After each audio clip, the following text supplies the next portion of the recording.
Boss, Narendra Modi का अंधा विरोध करने के चक्कर में कांग्रेस और राहुल गांधी जिस तरह से एक्सपोज हो चुके हैं, उससे भी ये लोग सबक ले लेते तो कोई बड़ी बात थी, लेकिन नहीं, सवाल ही पैदा नहीं होता कि ये कुछ सीख ले। एआई समिट में कपड़े उतारकर जो कांड किया गया, जिसमें लोगों ने कहा कि अरे भाई, देश का ना समिट था, क्या कर रहे थे आप लोग, देश भर में इनकी थू थू हो रही है। लेकिन इतनी फजीयत के बाद भी कांग्रेस पार्टी सबक सीखने को तैयार नहीं। कल नरेंद्र मोदी ने इनको एक्सपोज किया, बोले कि जब पहले से ही नंगाई पे उतारू ही हो तो कपड़े उतार के नंगा क्या हो रहे हो। लेकिन आज भी कांग्रेस वही चीज डिफेंड करने लग गई। राहुल गांधी की जिद कह लीजिए, उनके इशारे पर हो रहा है ये सब, ये कह लीजिए या जो भी कहिए, लेकिन ये तो कांग्रेस ही जाने कि किसके कहने पर क्या हो रहा है। मोदी विरोध में कांग्रेस की जो सोच बनती जा रही है, जिसमें उन्हें देश की बदनामी कराने वाले कांड से भी कोई परहेज नहीं है, वो पब्लिक को तो पसंद नहीं आ रहा बॉस। उसमें कांग्रेस के अंदर ही अब लोग उठकर खड़े हो रहे हैं, खुलकर राहुल गांधी और कांग्रेस के ऐसे आधिकारिक एजेंडे की धज्जियां उड़ाने लगे। इंडी गठबंधन के लोग इनको कह रहे हैं कि क्या कर दिए जी, ये सब कोई तरीका है। राहुल गांधी के बारे में फिर से खुद कांग्रेस के अंदर कहा जाने लगा है कि इनसे ना हो पाएगा। इंडी की कमान ममता बनर्जी को दे देनी चाहिए। कांग्रेस में राहुल गांधी के खिलाफ किसने बड़ा धमाका किया है। एआई समिट में कपड़ा फाड़ कांड पर कांग्रेस जिस तरह से बचाव कर रही है, उसके खिलाफ खुद कांग्रेस के कौन से लोग खड़े हो गए, आज आपको सब बताऊंगा। राहुल गांधी ने अब ऐसा क्या कह दिया भाई कि सुनिएगा तो हैरान रह जाएगा, वो भी बताऊंगा। लेकिन दूसरी तरफ आप देखिए, उधर कांग्रेस का कपड़ा फाड़ कांड है, इधर ऐसी ही अराजक सोच जेएनयू जैसी यूनिवर्सिटी में फिर दिख रही है।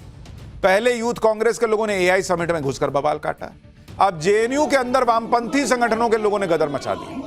वहां कपड़े फाड़े जा रहे हैं, ईंट पत्थर चलाए जा रहे हैं। जिन लोगों की राजनीति मोदी ने खत्म कर दी, वो लोग अब अपने अपने युवा संगठनों के जरिए नए नए कांड करवा रहे हैं।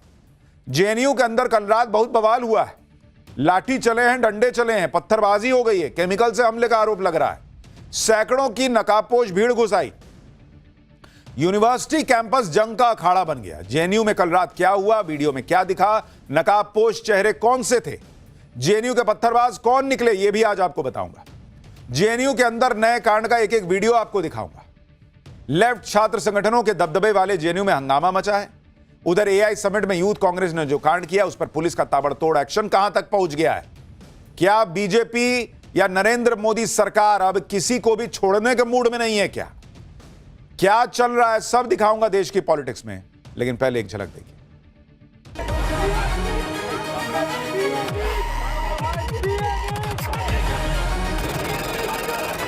कांग्रेस वालों को पूछता हूं, देश तो जानता है आप पहले से ही नंगे हो, फिर कपड़े उतारने की जरूरत क्या पड़ी? बीजेपी के कार्यकर्ताओं, आरएसएस के कार्यकर्ताओं, आप अपने प्रधानमंत्री की आंखों में देखो, आपको डर दिखेगा। पार्लियामेंट में नहीं आ पाए और कारण नारावाने नहीं थे, कारण एप्स्टीन था।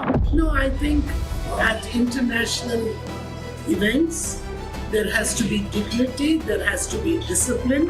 को लगता है कि ममता दी के बजाय इंडिया अलायंस का आई और एन और डी और आई सब निकल जाए। इसके बाद जो और हंगामा हुआ है, इसके पक्ष में मैं नहीं हूं।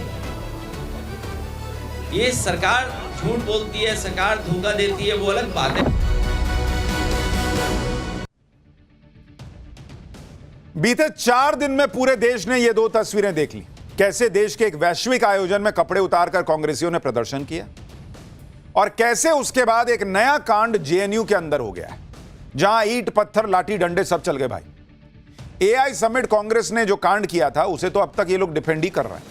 राहुल गांधी ने आज जो कहा है बॉस, आप सुनिएगा तो आपका सिर चकरा जाएगा। लेकिन पहले देख लीजिए कि कांग्रेस के कांड के बाद जेएनयू में मोदी विरोधी गैंग ने क्या गजब कर दिया। जेएनयू कैंपस में कल रात हाई वोल्टेज ड्रामा हुआ है। रात करीब 1:30 बजे जेएनयू में नकाब पहने हुए लोग घुस गए। किसी के हाथ में डंडा था, ये देखिए, नकाब पहन के लोग जो है वो इधर उधर टहल रहे हैं। किसी के हाथ में पत्थर था, किसी के हाथ में कुर्सी थी, कोई छात्रों को टॉयलेट में बंद करके अंदर केमिकल छोड़ रहा था। जेएनयू के अंदर कल रात कैसे बवाल मचा, पहले आपको उसके कुछ वीडियो दिखाता हूं, फिर बताऊंगा इस कांड के पीछे किसकी साजिश निकली, क्या वजह निकली। जेएनयू में हर कुछ दिन पर ऐसा तमाशा हो ही जाता है बॉस, हर कुछ दिन पर। लोग कह रहे हैं जेएनयू का मतलब क्या बना दिया हो जी, जिनसे नहीं उम्मीद हो गया है क्या? पढ़ने गए हो कि यही सब करने गए हो? जेएनयू के अंदर जो बवाल मचा है उसका तो अभी आपको ट्रेलर दिखाया हूं, अभी और वीडियो दिखाऊंगा कि आप हैरान रह जाएंगे कि क्या ही चल रहा है वहां। और जैसे ये वीडियो देखिए, ये वीडियो एबीवीपी से जुड़े स्टूडेंट प्रतीक भारद्वाज का है। प्रतीक भारद्वाज आरोप लगा रहा है कि कल रात लेफ्ट छात्र संगठनों से जुड़े हुए लोगों ने उस पर हमला कर दिया, जान बचाने के लिए वो बाथरूम में जाके छिप गया। प्रतीक कह रहा है, आरोप लगा रहा है कि 150 की भीड़ ने बाथरूम के दरवाजे में एक छेद कर दिया और फिर वॉशरूम को स्मोक से भर दिया। जो फायर एक्सटिंग्विशर होता है, जो आग बुझाने के लिए काम आता है, उसका वाला पाउडर डाल दिया, जिसके बाद उसको सांस लेने में तकलीफ होने लगी। आप देखिए, जिस वक्त हमला हुआ उस वक्त का यह वीडियो खुद प्रतीक ने बनाया है। जेएनयू के अंदर बवाल के जो वीडियो आ रहे हैं वो हैरान करने वाले हैं। एबीवीपी का आरोप है कि यह सारा किया धरा लेफ्ट छात्र संगठनों का है। जेएनयू के बवाल से जुड़ा एक और वीडियो आपको दिखाता हूं, जिसमें कुछ छात्र हाथ में पत्थर लेके घूम रहे हैं। लड़कियों पर भी पत्थरबाजी के आरोप लग रहे हैं। एबीवीपी ने लेफ्ट छात्र संगठनों पर आरोप लगाया तो लेफ्ट छात्र संगठनों की तरफ से भी कुछ वीडियो जारी किए गए। दावा किया गया कि कैंपस के अंदर जो उनका शांतिपूर्ण प्रदर्शन चल रहा था उस पर एबीवीपी से जुड़े लोगों ने पथराव किया। जेएनयू में हंगामा, विवादित नारेबाजी कोई नई बात नहीं है, लेकिन अब तो मारपीट तक पहुंच गई ये चीज। लाठी डंडे चल रहे हैं और जो लोग जेएनयू में अभिव्यक्ति की आजादी पर बड़े बड़े भाषण देते थे, वो इकोसिस्टम अब इस हिंसा पर चुप। जेएनयू में कल रात क्या कांड हुआ, यह मामला कहां से शुरू हुआ, उसको भी समझिए।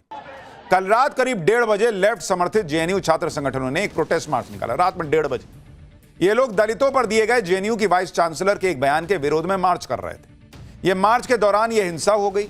एबीवीपी का आरोप है कि लेफ्ट छात्र संगठनों ने जबरन छात्रों को अपने प्रदर्शन में शामिल होने के लिए दबाव डाला। जब वो नहीं माने तो उन पर जानलेवा हमला किया गया। एबीवीपी का दावा है कि जब उन्होंने बीच बचाव करने की कोशिश की तो उन पर भी हमला हो गया। एबीवीपी से जुड़े छात्रों के मुताबिक 200 से 300 की संख्या में लेफ्ट समर्थित लोग आए, नकाब पहन के हमला कर दिया।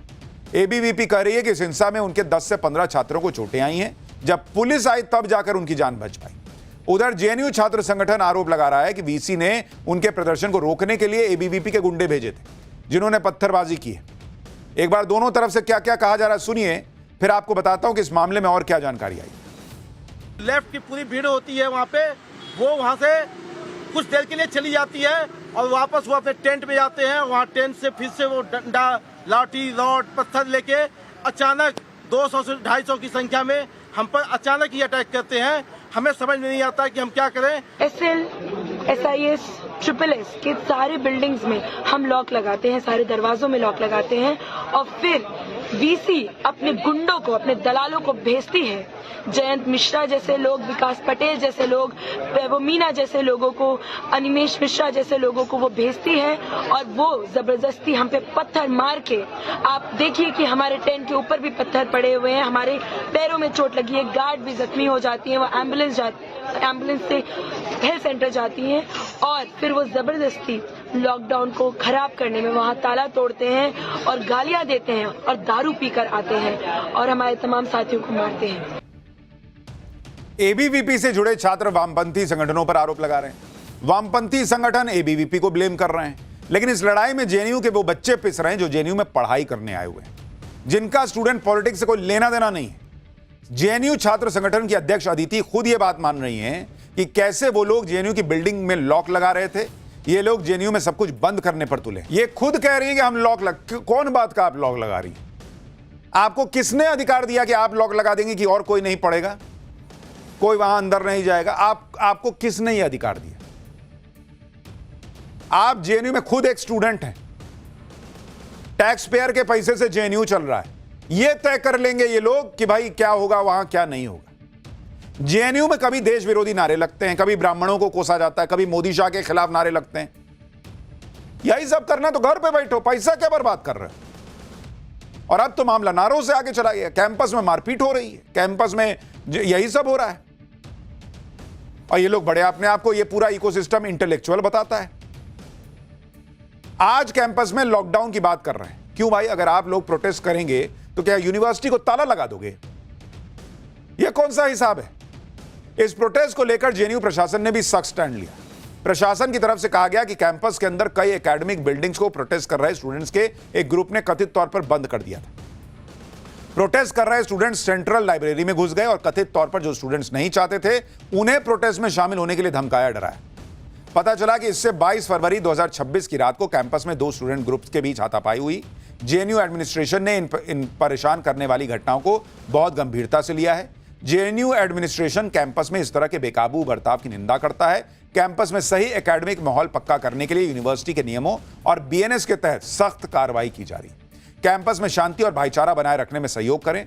ऐसा न करने पर नियमों के मुताबिक सख्त डिसिप्लिनरी एक्शन लिया जाएगा। जेएनयू प्रशासन ने भी कैंपस को बंद करने और बिल्डिंग्स पर ताला लगाने जैसी घटनाओं की निंदा की। साथ ही यह भी चेतावनी दे दी कि जो माहौल खराब करेगा उसके खिलाफ कानूनी एक्शन होगा। इधर जेएनयू में हुए कांड पर बवाल मचा है। उधर कांग्रेस ने एआई समिट में जो कांड किया था उसकी आग अभी तक बुझी नहीं। कांग्रेस को तो इस कांड पर शर्मिंदा होना चाहिए था, लेकिन उल्टे 3 दिन बाद राहुल गांधी इसको डिफेंड करने आ गए। बॉस, राहुल गांधी ने जो आज कह दिया उस पर तो और बवाल मच जाएगा, जो आपको आगे सुनाऊंगा। लेकिन पहले देख लीजिए कि राहुल गांधी और कांग्रेस जिस तरह से कूद कूद कर कांग्रेस के कपड़ा फाड़ कांड का बचाव करने में जुट गए हैं, उसकी आग इन्हें लगी है नरेंद्र मोदी के उस बयान से, जिसमें पीएम मोदी ने एआई समिट में कांग्रेस की जिस लेवल की पॉलिटिक्स थी, जिसकी थू हो रही है, उसको एक्सपोज करके धज्जियां उड़ाकर रख दी।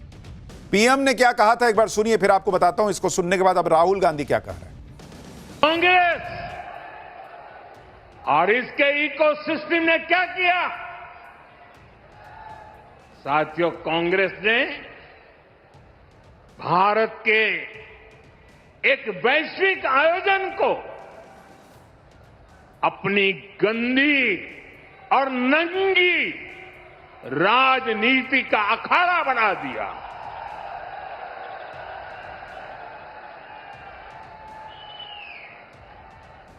समारोह स्थल पर विदेशी अतिथियों के सामने कांग्रेस के नेता कपड़े उतारकर पहुंच गए।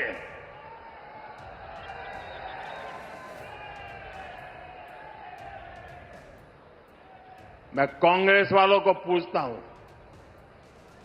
देश तो जानता है आप पहले से ही नंगे हो, फिर कपड़े उतारने की जरूरत क्या पड़ी?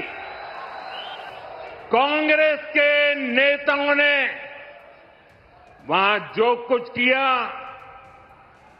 वो दिखाता है कि देश की सबसे पुरानी पार्टी वैचारिक रूप से कितनी दिवालिया हो गई है, कितनी दरिद्र हो गई है। और ये सिर्फ नरेंद्र मोदी नहीं कह रहे हैं, इनके खुद के इंडी गठबंधन के साथी कह रहे हैं कि जो की कांग्रेस वो नहीं करना चाहिए था। लेकिन कांग्रेस को तो आग लगी हुई है भाई, हमने कुछ कर दिया उसको कोई गलत कैसे बता सकता है? नरेंद्र मोदी ने बखिया उधेड़ कर रख दी तो कांग्रेस और इसके इकोसिस्टम के कान से धुआं निकलने लगा। कांग्रेस में ऐसी खलबली मची कि ये लोग फिर नरेंद्र मोदी को उल्टा सीधा बोलने लगे। पवन खेड़ा कह रहे हैं कि पीएम मोदी तो सबसे मोटी चमड़ी वाले प्रधानमंत्री। सुप्रिया श्रीनेत कह रही हैं कि जिन्होंने अमेरिका के सामने सरेंडर कर दिया वो खुद नंगे हैं। सुनिए इन लोगों की भाषा जरा प्रधानमंत्री के खिलाफ। प्रधानमंत्री ने नंगे शब्द का प्रयोग किया है। ये कोई शब्द है बोलने का? नंगे आप हैं जिसने अमेरिका के सामने आत्मसमर्पण किया। नंगई आपकी है जिसने अमेरिका के सामने भारतीय किसानों के हितों का सौदा किया। नंगे आप हैं जिन्होंने एक थाली में पूरा का पूरा डेटा परोसकर अमेरिका को दे दिया। देश का सौदा करने वाले आप नंगई पर बात करेंगे? सारा देश जानता है नंगा कौन है। इसलिए मोदी जी थोड़ा शब्दों का चयन ठीक से किया करिए और चुपचाप। नरेंद्र, फिर से नरेंद्र, फिर से नरेंद्र। कांग्रेस और इनका इकोसिस्टम अब तक ये समझ ही नहीं पा रहा है कि जिस बात को दुनिया गलत कह रही है उस बात को ये लोग क्यों डिफेंड कर रहे हैं। फिर से नरेंद्र मोदी को कोस रहे हैं। कांग्रेस इस हद तक जाएगी कि ये खुद इंडी वालों ने भी नहीं सोचा था। इसलिए इंडी वालों ने भी कांग्रेस के कांड का विरोध किया था। पीएम मोदी ने भी इसी बात को कहा था कि ना टीएमसी, ना डीएमके, ना बीएसपी, ना नेशनल कॉन्फ्रेंस, किसी ने भी विपक्षी पार्टी ने वो पाप नहीं किया जो कांग्रेस ने किया। आप एक बार सुनिए इनको, फिर आपको बताता हूं कि राहुल गांधी क्या बोले हैं इस कपड़ा उतार कांड पर। अभी दिल्ली में उन्होंने जो ये नंगापन दिखाया उनके सारे साथी दल चौंक गए हैं। सबने किनारा कर लिया। और देखिए दिल्ली में जो हुआ, क्या उसमें कोई टीएमसी के लोगों ने पाप किया है? नहीं किया है। डीएमके के लोगों ने पाप किया है? नहीं किया है। बसपा के लोगों ने पाप किया है? नहीं किया है। फारूक अब्दुल्ला जी की पार्टी ने पाप किया है? नहीं किया है। सिर्फ और सिर्फ सरफरे नेता, कांग्रेस के बेलगाम नेता देश को तबाह करने पर तुले हुए हैं। प्रधानमंत्री नरेंद्र मोदी ने बात तो बिल्कुल ठीक कही। क्या विपक्ष में दूसरी पार्टियों के पास कार्यकर्ता नहीं है क्या? वो कपड़े नहीं उतार सकते थे क्या? वो एआई समिट में नहीं घुस सकते थे क्या? क्या वो अपने लोगों को भेजकर एआई समिट में हंगामा नहीं मचा सकते थे क्या? लेकिन बाकियों ने तो ऐसा नहीं किया। उन्हें पता है कि कब कहां प्रोटेस्ट करना है, कब कहां विरोध करना है। कांग्रेस पार्टी का जब ये प्रोटेस्ट सवालों के घेरे में आया तो उन्होंने कहा कि हम किसानों को लेकर चिंतित थे, हम इसको लेकर चिंतित थे, हम उसको लेकर चिंतित थे, इसलिए हमने विरोध की आवाज उठाई। एआई समिट में इस प्रोटेस्ट के बाद आपने कितनी जगह कांग्रेस का ऐसा प्रोटेस्ट देखा है उस दिन के बाद से? इतनी चिंता है आपको किसानों की, इतनी चिंता है आपको दूसरे लोगों की, भर देश में कितनी जगह कांग्रेस प्रोटेस्ट कर रही है उस दिन के बाद से? आपका मकसद प्रोटेस्ट होता है तो भर देश में कर रहे होते। आपका मकसद था कि एआई समिट के हेडलाइन कैसे बन रहा है दुनिया भर में कि भाई गजब भारत कर रहा है। वहां हेडलाइन बनाओ कि मोदी इज कॉम्प्रोमाइज्ड। आपका मकसद यह था, कोई किसान विसान नहीं था। बेकार की बात ना करिए। बिना सोचे समझे कांग्रेस ने यह कांड किया, और न सिर्फ कांड किया बल्कि डिफेंड कर रहे हैं। पहले तो कांग्रेस के छोटे मोटे नेता बोल रहे थे, चलिए प्रवक्ता हैं, दूसरे लोग हैं, बॉस को खुश करना है, बोल दिया। लेकिन अब तो खुद राहुल गांधी डिफेंड कर रहे हैं। सुनिए राहुल गांधी क्या बोले हैं इस पर। बीजेपी के कार्यकर्ताओं, आरएसएस के कार्यकर्ताओं, आप अपने प्रधानमंत्री की आंखों में देखो, आपको डर दिखेगा। पार्लियामेंट में नहीं आ पाए और कारण नारावाने नहीं थे, कारण एप्स्टीन था, कारण अदानी पर केस था। नरेंद्र मोदी जी, अहिंसा और लोकतांत्रिक विरोध देश की बुनियाद है। गांधी जी और भगत सिंह ने यह रास्ता दिखाया है। इससे आप इतना क्यों डरते हो? आप शर्म की बात करते हो। शर्म की बात मैं आपको बताता हूँ। आपने अमेरिका के साथ जो किया है, ये शर्म की बात। देश को आपने बेचा है। दूसरी शर्म की बात, एप्स्टीन जो पीडोफाइल है, उसकी फाइलों में, उसकी ईमेल में आपका नाम, आपके मंत्रियों का नाम और आपके दोस्तों का नाम, तीनों का एक साथ आ रहा है। ये है दूसरी शर्म की बात। और पूरा देश जानता है, पूरी रात आप सो नहीं पाते हो जब आप सोचते हो कि अदानी केस का क्या होगा। हम संविधान के लिए लड़ रहे हैं। कांग्रेस पार्टी के बब्बर शेरों, कार्यकर्ताओं, आपको डरना नहीं है, एक कदम पीछे हटना नहीं है। धन्यवाद। आप सोचिए बॉस, इन लोगों को देश का मूड, देश का सेंटिमेंट ही समझ आना बंद हो गया है। पब्लिक गुस्से में है। इनके इंडिया अलायंस के साथी कह रहे हैं कि गलत किए हो। राहुल गांधी ऐसे लोगों को बब्बर शेर बता रहे हैं। क्या बोलिएगा? राहुल गांधी 3 दिन इस मामले पे चुप रहे। जब पीएम मोदी ने एक्सपोज किया तो उनको लगा कि अरे उन्होंने बोल दिया तो मैं कैसे नहीं बोलूंगा, मैं भी बोलूंगा। और सामने आके क्या किया? डिफेंड कर दिया कि नहीं, इन्होंने, हमारे कांग्रेसियों ने तो कुछ गलत नहीं किया, वो तो बब्बर शेर है। बीजेपी, इसीलिए बीजेपी बोलती है कि कहीं ये प्रोटेस्ट तो राहुल गांधी के घर पे प्लान नहीं हुआ था। वो पूछते हैं। राहुल गांधी उस बात को डिफेंड कर रहे हैं जिस पर उनकी सहयोगी पार्टियों ने भी उनसे किनारा कर लिया, गलत बताया। कांग्रेस के नेताओं ने गलत बताया। आप सुनिए, कांग्रेस की वरिष्ठ नेता मार्गरेट अलवा कह रही हैं, मल्लिकार्जुन खड़गे के बेटे प्रियांक खड़गे भी इशारों में इस प्रोटेस्ट से सहमत नहीं। Whatever happened yesterday, I'm not sure that was in the right spirit. Congress के लोग कह रहे हैं भाई कि जो हुआ वो ठीक नहीं लग रहा है। एआई समिट के खिलाफ तो इंडी गठबंधन के दल भी बोल रहे थे, लेकिन वहां जाकर प्रोटेस्ट करने जैसा बचकानी हरकत उनमें से किसी ने नहीं की। अखिलेश यादव को सुनिए, वो भी यूथ कांग्रेस के उस प्रोटेस्ट को गलत बता रहे हैं जिसे राहुल गांधी आज भी बब्बर शेर बताकर डिफेंड कर रहे हैं। उसके बाद जो और हंगामा हुआ है, इसके पक्ष में मैं नहीं हूं। ये सरकार झूठ बोलती है, सरकार धोखा देती है, वो अलग बात है, वो हम अपने इंटरनल उसमें लड़ लेंगे। अब तो पूरा देश जान गया कि बीजेपी झूठ बोलती है। तो उस तरह का प्रदर्शन नहीं करना चाहिए था जिससे फॉरेन डेलीगेट्स और फॉरेन कंट्री के सामने हमारी आपके देश का अपमान होता। अखिलेश यादव को देश का अपमान दिख रहा है, कांग्रेस के कुछ नेताओं को देश का अपमान दिख रहा है, मायावती को दिख रहा है, इंडिया अलायंस के कुछ और नेताओं को दिख रहा है। राहुल गांधी को क्या दिखता है? इनको नरेंद्र मोदी की आंख में डर दिखता है। दिन भर नरेंद्र मोदी का आंखें देखते रहते हैं और कुछ नहीं देखते हैं। कब कांग्रेस पार्टी समझेगी कि उनकी यह हालत ये इन्हीं चीजों की वजह से हो रही है? ईगो की लड़ाई मत लड़िए बॉस, पॉलिटिकल लड़ाई लड़िए। हालांकि बीजेपी भी अब इस मामले में बहुत अग्रेसिव है। एआई समिट में कांग्रेस ने जो कांड किया, अब बारी उनके अंजाम भुगतने की है, क्योंकि इस मामले में दिल्ली पुलिस ताबड़तोड़ एक्शन ले रही है। दिल्ली पुलिस की जांच यूथ कांग्रेस के अध्यक्ष तक पहुंच गई है। आज दिल्ली पुलिस ने यूथ कांग्रेस के राष्ट्रीय अध्यक्ष उदय भानु को पूछताछ के लिए बुलाया था, लेकिन कांग्रेस का दावा है कि दिल्ली पुलिस ने उदय भानु को हिरासत में ले लिया है। दिल्ली पुलिस के इस एक्शन के खिलाफ कांग्रेस ने लिखा कि उदय भानु को हिरासत में लेना लोकतंत्र और संविधान पर सीधा हमला है। जबकि इंडियन यूथ कांग्रेस ने दावा किया कि दिल्ली पुलिस उनके अध्यक्ष उदय भानु को उनके ऑफिस से उठाकर ले गई। यह तस्वीर दिल्ली के तिलक मार्ग थाने की है, जहां थाने के गेट के भीतर यूथ कांग्रेस के अध्यक्ष उदय भानु खड़े नजर आ रहे थे। वो हाथ उठाकर अपने समर्थकों को शांत रहने का इशारा भी कर रहे हैं। एआई समिट में कांग्रेस के कांड पर दिल्ली पुलिस ने अब तक क्या एक्शन लिया है वो भी आपको बता देता हूं। पुलिस ने इस मामले में 2 और आरोपियों को पकड़ लिया है। अब तक कुल 6 आरोपी पकड़े गए हैं। पुलिस ने यूपी और एमपी में कई जगहों पर छापे मारे हैं और बाकी संदिग्धों को हिरासत में लिया है।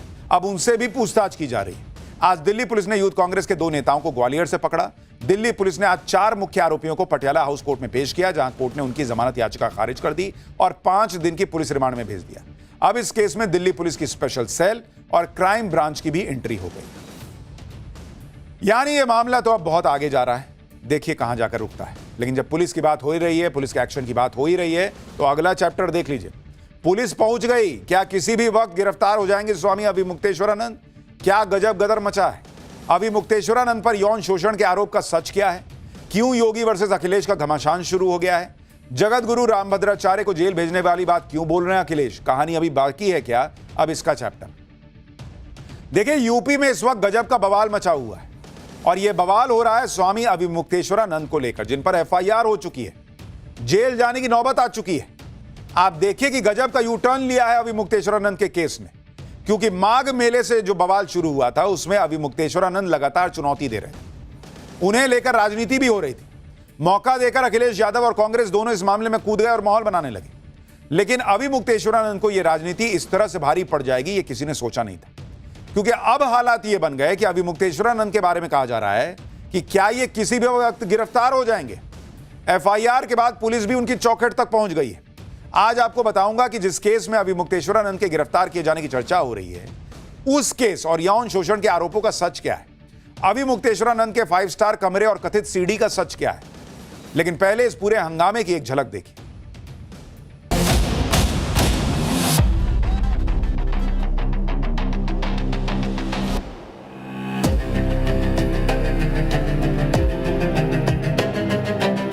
तो जेल में डाल देना चाहिए। तीनों कोर्ट से हमको क्लीन चिट है। पंचम तर पर एक एंड कंडीशन कमरा बनाया। थाना में उनके हिस्ट्री शीटर होने के प्रमाण मौजूद हैं। मुझे उन्हें जेल भेज देना चाहिए था। और ये बात गलत हो तो बताइए आप।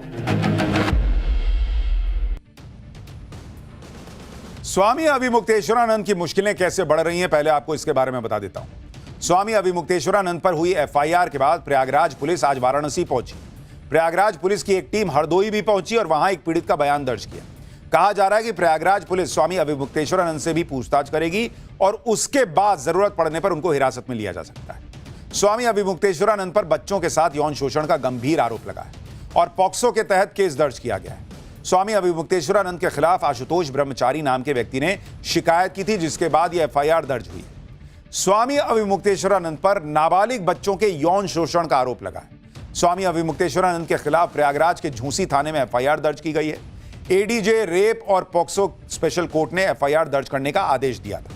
स्वामी अभिमुक्तेश्वरानंद और उनके शिष्य स्वामी मुकुंदानंद गिरी के खिलाफ एफआईआर हुई। इस मामले में पूछताछ के लिए प्रयागराज पुलिस जांच करने वाराणसी पहुंची। हालांकि स्वामी अभिमुक्तेश्वरानंद ने कहा कि वो पुलिस को जांच में पूरा सहयोग करने के लिए तैयार है। इसलिए गिरफ्तारी की कोई जरूरत नहीं। एक बार सुनिए उनको। एक तो ये होता है कि जो एविडेंस है उनको संरक्षण कर लिया जाए, तो एविडेंस तो अब हो नहीं सकते क्योंकि माघ मेला ही उखड़ गया है। दूसरा होता है कि मेडिकल टेस्ट करा लिया जाए, अब इतना दिन बीत गया, उसका भी विशेषज्ञ बता रहे हैं कि अब उसका कोई मतलब नहीं है। तीसरा होता है कि जो आरोपी है वो भाग ना जाए कहीं, तो हम तो भाग नहीं रहे हैं, तो फिर गिरफ्तारी की क्या जरूरत है? आपको जो सहयोग चाहिए हम तैयार हैं। एफआईआर दर्ज होने के साथ ही स्वामी अविमुक्तेश्वरानंद ने एक बार फिर से सीएम योगी के खिलाफ हल्ला बोल दिया। प्रयागराज में माघ मेले के बाद शुरू हुए विवाद के बाद से ही स्वामी अविमुक्तेश्वरानंद लगातार सीएम योगी को लेकर हमलावर है। अब एक बार फिर से स्वामी अविमुक्तेश्वरानंद ने सीएम योगी पर तीखा हमला बोला और सीएम योगी के लिए कामनेमी और रावण जैसे शब्दों का प्रयोग किया। एक बार सुनिए। कौन लोग हैं जो आरोप लगा रहे हैं? आदित्यनाथ इसके पीछे वही हैं, क्योंकि उनकी पार्टी से भी बहुत सारे लोगों का बयान भी आ गया है, व्यक्तिगत संपर्क भी किया है कि पार्टी इसके साथ नहीं खड़ी है। ये उनका अपना घमंड है, उनका अहंकार है कि कालनेमी जो बैठा हुआ है वो चाहता है कि शंकराचार्य का अपमान करें, इनको जनता की नज़र में दोषी सिद्ध करने की दृष्टि से गिरफ्तारी की कार्रवाई करें। अगर रावण मेघनाथ को भेजता है कि जाओ बांध के ले आओ, तो हम तैयार हैं। स्वामी अविमुक्तेश्वरानंद जो है वो आरोप लगा रहे हैं कि ये सब सिर्फ योगी करा रहे हैं अपने अहंकार, उनकी पार्टी भी उनके साथ नहीं है, ये उनका आरोप है। स्वामी अविमुक्तेश्वरानंद पर एफआईआर के बाद उत्तर प्रदेश की राजनीति में भयंकर हंगामा शुरू हो गया। शंकराचार्य विवाद में अखिलेश यादव पहले से सीएम योगी को घेर रहे थे। अब एक बार फिर से अखिलेश यादव ने कहा है कि शंकराचार्य को झूठे आरोपों में फंसाया जा रहा है। सुनिए एक बार उनको भी। हमारे धर्म की सबसे पूजनीय शंकराचार्य, उन पर झूठा मुकदमा लगाना, जब मेले में आयोजन में उन्होंने जो रास्ता तय किया था उसी पर आपत्ति थी प्रशासन को। सुनने में आ रहा है उनके पक्ष में 2 डिप्टी सीएम आ गए हैं। अगर 2 डिप्टी सीएम उनके पक्ष में हैं तो सरकार कैसे चल सकती है? तो लगता तो ये कि कहीं दोनों मिली जुली तो नहीं है, कि डिवाइड एंड रूल की पॉलिसी रहे, लोगों को उलझा के रखें और शंकराचार्य जी को भी फंसा के रखें। दुख की बात है कि हमारे सनातनी धर्म के पूजनीय शंकराचार्य जी के साथ व्यवहार तब हो रहा है जब भगवाधारी हमारे मुख्यमंत्री हैं। स्वामी अविमुक्तेश्वरानंद के मुद्दे पर कांग्रेस और समाजवादी पार्टी भयंकर एक्टिव हो रखे हैं। अखिलेश यादव तो सीधा सीएम योगी पर हमले कर रहे हैं, सनातन के खिलाफ साजिश का आरोप लगा रहे हैं। वहीं कांग्रेस भी खुलकर स्वामी अविमुक्तेश्वरानंद के साथ खड़ी हो गई। आज ही समाजवादी पार्टी और कांग्रेस के नेताओं के प्रतिनिधिमंडल ने स्वामी अविमुक्तेश्वरानंद के आश्रम पहुंचकर अपना समर्थन दिया। सपा और कांग्रेस ने स्वामी अविमुक्तेश्वरानंद की गिरफ्तारी पर प्रदर्शन की बात कही है। अगर स्वामी अविमुक्तेश्वरानंद अरेस्ट हुए तो सड़क पर उतरकर विरोध किया जाएगा। आरोप लगाया जा रहा है कि योगी सरकार स्वामी अविमुक्तेश्वरानंद को बदनाम करने की साजिश कर रही है। जनता सब देख रही है और चुनाव में शंकराचार्य के अपमान का बदला सरकार से लेगी, यह भी कहा गया। यानी अखिलेश यादव और राहुल गांधी को इस विवाद में अपने लिए, अपनी पार्टियों के लिए चुनावी संभावनाएं दिख रही। यूपी कांग्रेस के अध्यक्ष अजय राय ने क्या कहा है, उसको भी सुनिए। शंकराचार्य हम सबके पूजनीय हैं और ये सरकार स्वामी अविमुक्तेश्वरानंद जी का और उनके जो शिष्य हैं उनको ये सरकार गलत तरीके से फंसा रही है, गलत मुकदमे करा रही है और इसकी जितनी निंदा की जाए कम है। ये पूरे सनातन का अपमान है, पूरे देशवासियों का अपमान है। स्वामी अविमुक्तेश्वरानंद के खिलाफ हुई एफआईआर का मेन कैरेक्टर है आशुतोष ब्रह्मचारी, जिनकी शिकायत पर कोर्ट ने एफआईआर का आदेश दिया है। आशुतोष ब्रह्मचारी ने स्वामी अविमुक्तेश्वरानंद पर बेहद गंभीर आरोप लगाए। आरोप है कि महाकुंभ 2025 और माघ मेला 2026 में स्वामी अविमुक्तेश्वरानंद ने बच्चों का यौन शोषण किया। अविमुक्तेश्वरानंद के शिष्य यह कहकर बच्चों पर दबाव बनाते थे कि यह गुरु सेवा है, इससे आशीर्वाद मिलेगा। आरोप है कि अविमुक्तेश्वरानंद और उनके सहयोगियों ने बच्चों को साथ रखा, 1 साल तक कई बार कुकर्म किया। यह भी आरोप है कि नाबालिग बच्चों को स्वामी अविमुक्तेश्वरानंद के साथ सोने के लिए भी कहा जाता था। आशुतोष ब्रह्मचारी का दावा है कि पीड़ित बच्चे मौका पाकर प्रयागराज में उनके शिविर में आए। आशुतोष ब्रह्मचारी ने तो आरोप लगाया कि वाराणसी में स्वामी अविमुक्तेश्वरानंद के आश्रम में आलीशान कमरे बने हुए हैं, स्विमिंग पूल तक है। जरा इन आरोपों को लगाने वाले व्यक्ति को भी सुनिए। क्योंकि ऐसे एविडेंस हमारे पास हैं, ये गंदे काम करते थे, हम कहने अभी चाहते क्योंकि समाज सुन रहा होगा। ऐसे गंदा काम मुंह से, जिस मुंह से मंत्र पढ़ता है उस मुंह से घिनौना काम कराते हैं। बहुत गंदा काम, भगवान बचाए ऐसे लोगों से, इनको तो जेल में डाल देना चाहिए। काशी में इनका विद्या मठ है, पीठ है, जिसके पंचम तर पर एक एयर कंडीशन कमरा बनाया है, बहुत बड़ा कमरा है, स्विमिंग पूल भी उसके अंदर है। वे सब चीजें वहाँ नंगे प्रदर्शन करते हैं, अपनी सखियों के साथ करते हैं, बच्चों से मालिश कराते हैं और रात में उनके साथ गलत काम करते हैं उस कमरे में। 20 बच्चे हैं अभी हमारे पास, 2 बच्चे हमारे पास हैं और 18 बच्चे उसी आश्रम से पुलिस लेके आएगी और बयान लेगी उनका। तो ये गंभीर आरोप लगाए जा रहे हैं। अभी इसका सच सामने आने में बचा है कि कौन सच बोल रहा है, कौन झूठ बोल रहा है। स्वामी अविमुक्तेश्वरानंद के खिलाफ FIR में जो धाराएं लगाई गई हैं वो भी बड़ी संगीन है और इसी वजह से मामला इतना गंभीर हो जाता है। आप देखिए कि BNS की धारा 351 सबसेक्शन 3, जिसमें डर पैदा करना या दबाव बनाने का मामला होता है, इसमें 2 से 7 साल तक की सजा और जुर्माना है। पॉक्सो एक्ट की धारा 5I, यौन शोषण करना। पॉक्सो एक्ट की धारा 6, जिसमें 20 साल की जेल और जुर्माना है। पॉक्सो एक्ट की धारा 3 और धारा 4 सबसेक्शन 2, जिसमें नाबालिग के साथ गंभीर यौन शोषण, 10 साल से लेकर उम्र कैद तक की सजा का प्रावधान। पॉक्सो एक्ट की धारा 16 और 17, जिसमें 10 से लेकर 20 साल तक की सजा और जुर्माना है। ये वो धाराएं हैं जो FIR में स्वामी अविमुक्तेश्वरानंद पर लगाई गई हैं और इनमें अधिकतम सजा उम्र कैद तक की है। हालांकि स्वामी अविमुक्तेश्वरानंद का कहना है कि पूरा मामला झूठी कहानी पर गढ़ा गया है, आज नहीं तो कल सच्चाई सामने आ ही जाएगी। देखिए 3 कोर्ट है हमारे लिए, एक निचली कोर्ट है, एक मिडिल कोर्ट है और एक सुप्रीम कोर्ट है। तो जो निचली कोर्ट है वो जनता है, जनता सब देख रही है और निर्णय देने वाली है। जो मिडिल कोर्ट है, हाई कोर्ट, वो हमारा हृदय है, हम जान रहे हैं कि हम गलत हैं कि नहीं हैं। और तीसरे ईश्वर है, सुप्रीम कोर्ट, वो भी देख रहा है कि कौन गलत है कौन सही है। तो ऐसी परिस्थिति में तीनों कोर्ट से हमको क्लीन चिट है। तो जो कहानी गढ़ी गई है वो आज नहीं तो कल, कल नहीं तो परसों झूठी सिद्ध हो जाएगी।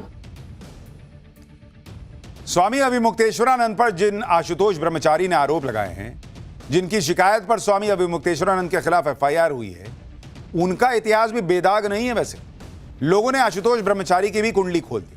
आशुतोष ब्रह्मचारी पर आरोप है कि उनके खिलाफ कई केस चल रहे हैं। आशुतोष ब्रह्मचारी शाकुंभरी के पीठाधीश्वर हैं, खुद को जगतगुरु रामभद्राचार्य का शिष्य बताते हैं। आशुतोष ब्रह्मचारी पर यूपी में 27 से ज्यादा केस दर्ज हैं। गौ हत्या, बलात्कार, जमीन हड़पने, गुंडागर्दी, धमकी, नौकरी के लिए झांसा और झूठा हलफनामा देने जैसे केसेस हैं। विधवा महिला के साथ गैंगरेप का भी आरोप है। लखनऊ के हुसैनगंज थाने में नौकरी का झांसे का केस है। सरकारी नौकरी के बदले 3,30,000 रुपए लेने का मामला है। 2004 चुनाव में 18 की उम्र में झूठा एफिडेविट देने का केस है। लखनऊ से लेकर गोंडा, मुजफ्फरनगर और शामली में केस दर्ज है। स्वामी अविमुक्तेश्वरानंद भी आरोप लगा रहे हैं कि आशुतोष ब्रह्मचारी हिस्ट्री शीटर है, उसने झूठा आरोप लगाया है। सुनिए एक बार। आशुतोष नाम के एक व्यक्ति ने न्यायालय के सामने एक बनावटी केस रखा था। अब उस बनावटी केस में ये केस बनावटी है, ये हम लोगों ने अब ये केस कहां जाता है, इसमें और धमाके होते हैं या नहीं, ये तो वक्त बताएगा। लेकिन जो धमाके पाकिस्तान बॉर्डर पर हो रहे हैं, अब उसको जरा देख लीजिए अगले चैप्टर में। पाकिस्तान बॉर्डर पर धमाके आधी रात क्या हुआ जिसने मुनीर की टेंशन बढ़ा दी। तालिबानी और BLA ठोक ही रहे, इधर भारत ऐसा क्या कर रहा कि पाकिस्तान फिर ड्रोन पर ड्रोन भेजने लगा है। अब इसका चैप्टर। इस वक्त पाकिस्तान की हालत ऐसी खराब हो रखी है कि इधर भारत के बॉर्डर से लेकर अफगानिस्तान के बॉर्डर तक उसके होश उड़े गए। मुनीर के पसीने छूट रहे हैं क्योंकि BLA वाले ठोक ही रहे थे कि तालिबान ने भी कसम खा ली कि खुद पर आ गए तो पाकिस्तान का नामो निशान मिटा देंगे। अफगानिस्तान पर फिर से हमला करके मुनीर ने बड़ी गलती कर दी है, ऐसा कहा जा रहा है। जिसका अंजाम क्या होगा वो अब तालिबान वाले उसको दिखाएंगे। एक बॉर्डर पर तो पाकिस्तान की लंका लगी हुई, उधर दूसरे बॉर्डर यानी भारत के साथ सीमा पर भी पाकिस्तान की धड़कनें बढ़ी हुई। पाकिस्तान ने फिर से ड्रोन पर ड्रोन भेजना शुरू कर दिया है। भारत ने अब बॉर्डर पर ऐसा क्या कर दिया कि पाकिस्तान घबराकर ड्रोन भेज रहा है। पाकिस्तान और मुनीर पर कैसे चारों तरफ से आफत आने वाली है, क्या बड़ा होने वाला है, आज इसके बारे में आपको पूरी डिटेल में बता रहे हैं। लेकिन पहले एक झलक देखिए। मुनीर ने बड़ी गलती कर दी है, उसने अफगानिस्तान को फिर से छेड़ दिया, पिन मार दिया है। पाकिस्तान ने अफगानिस्तान में एक साथ 7 ठिकानों पर एयर स्ट्राइक की। पाकिस्तान ने इसे तहरीके तालिबान पाकिस्तान और इस्लामिक स्टेट के आतंकियों के ठिकानों पर की गई कार्रवाई बताया और 80 आतंकियों के मारे जाने का दावा ठोक दिया। लेकिन मुनीर की इस एयर स्ट्राइक ने तालिबान को और भड़का दिया। तालिबान ने इसे रमजान के पवित्र महीने में अपने मासूम नागरिकों पर हमला बताया। तालिबान ने कहा कि पाकिस्तान ने एयर स्ट्राइक के नाम पर मदरसों पर बम गिराए जिसमें अफगान नागरिक मारे गए। और वो कह रहा है कि भाई रमजान का पाक महीना चल रहा है, उसमें तुम ये खून खराबा कर रहे हो।